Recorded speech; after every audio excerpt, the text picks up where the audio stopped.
very warm welcome to the one and only Mort Burke. Hey dudes, how we doing? Yeah. I look exactly like Anne Heche.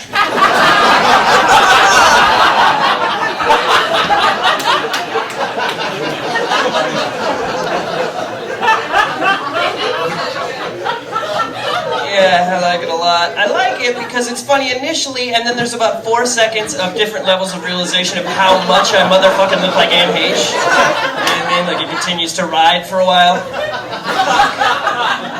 God, I'm never going to stop that joke. 20 years from now, I don't give a shit. It's not going to be funny anymore. Nobody's going to know who she is at all. You know what I mean? Still laying it out there.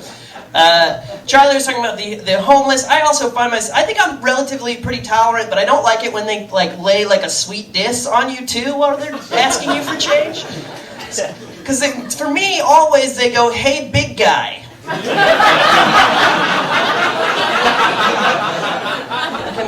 Hey, big. I don't call you homeowner,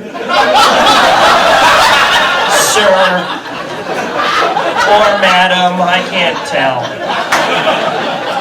Because that's how homeless you are. I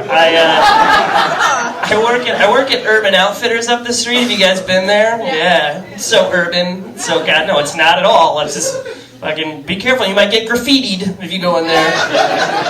Just gingham dresses and shit. But everybody there, myself included, my name's Mort, and they all have crazy ass first names. Like my boss's name is Jarek, and I work with a girl whose name is she's wonderful. I like her a lot. Her name is Hutch. That's a noun. Like, it's not a name. You know? That's where you put your shoesies in kindergarten. Yeah. So I'm going to change my name because it's not crazy enough. It's still spelled Mort, but now it's pronounced Dreamcatcher. And, okay, I'm going to do this real fast. Okay, so I have this roommate, and you don't know him. This may be totally irrelevant, but whatever the fuck. His name is Joe Hartenstein, and after 7 years, I finally figured out the perfect name for him, to make fun of him name. Joe Fartin' Crying.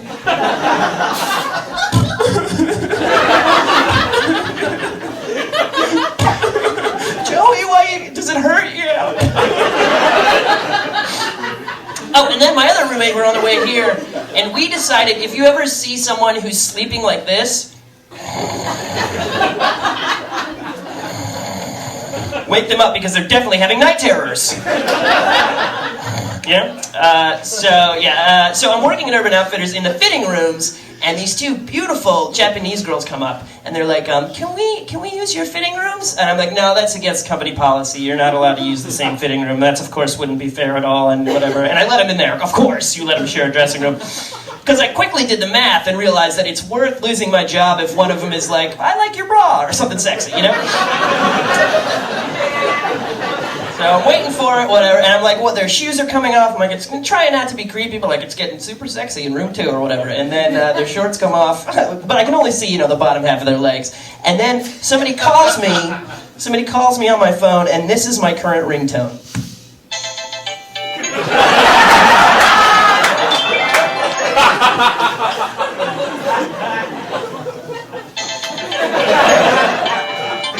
Yeah, great, excellent. Which just goes to show, like, anything that you do that, like, is ironically, whatever, or, like, racially insensitive, what the fuck, I can't speak, very quickly becomes actually racist, like in real life, you know what I mean?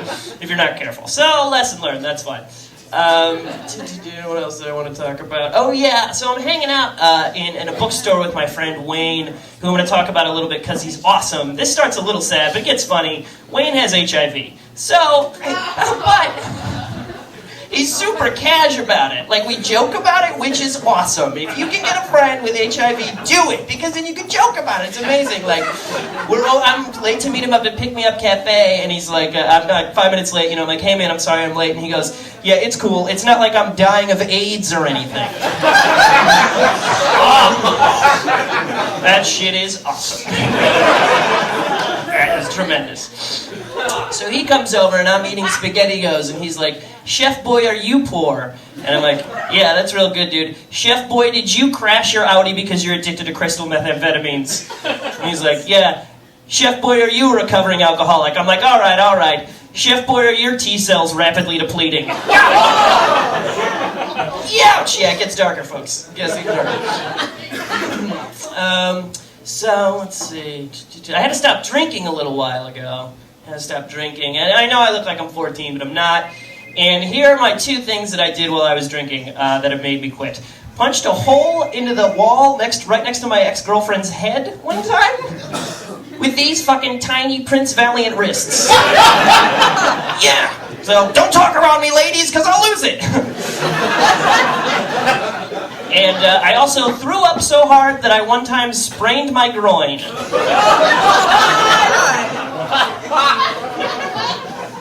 Clap if you've done that shit before.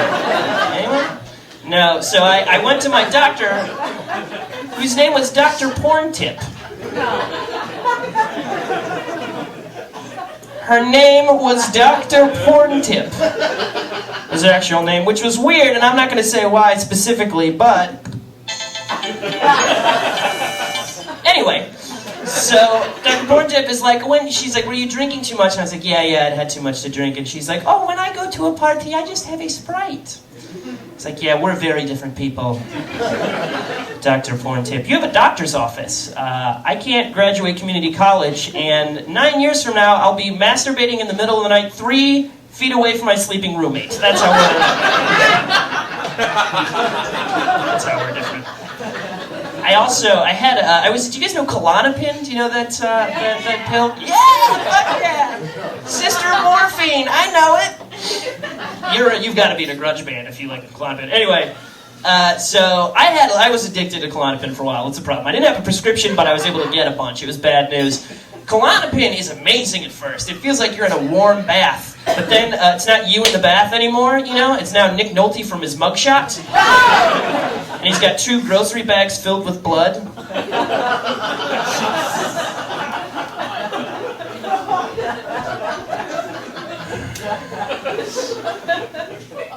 You want to help me eat this blood? No. I don't think you eat blood, Nick. I think you drink it. I think I hurt your cat. I'm sure you did. I gotta go. I double parked my jet ski. Get the fuck out of my apartment, Nick Nolte. So don't do it. That's what happens when you do come on. Yeah, thank you. The indie beard is fairly prominent right now, that look, you know, the indie beard. I'm super jealous of it. Like, I want one really bad, but I cannot, like, manufacture enough testosterone for whatever reason. Even though I'm pushing 30, like, this shit is getting sad. When I was 19, I was like, 30, I'm gonna totally be able to get a beard. But mine comes in, like, kind of white and clear and sort of patchy. It looks like a tiger pup who just finished a bowl of sugar milk. It's great, like, you want to nuzzle that little guy, but you don't want his penis anywhere near you. So, I'll finish with this. I was walking down Clark Street a little while ago, and this man and this woman are coming out of this alley, middle-aged couple, and she's zipping up her pants, and she goes, "Who cares if you're fucking me in an alley, Mark? Who cares?" Jesus, that's awful and sad, you know? So I made a list of people that would care that she's fucking in an alley. The police. Curious children. The popular porn site alleyfuckchicks.com, they would care and compensate her monetarily. The support group Mafiasai, which is mothers against fucking in an alley and then screaming about it. They would care. And finally, anyone whose ears or eyes work. That's my time. Thanks, guys. You've been great. Thank you.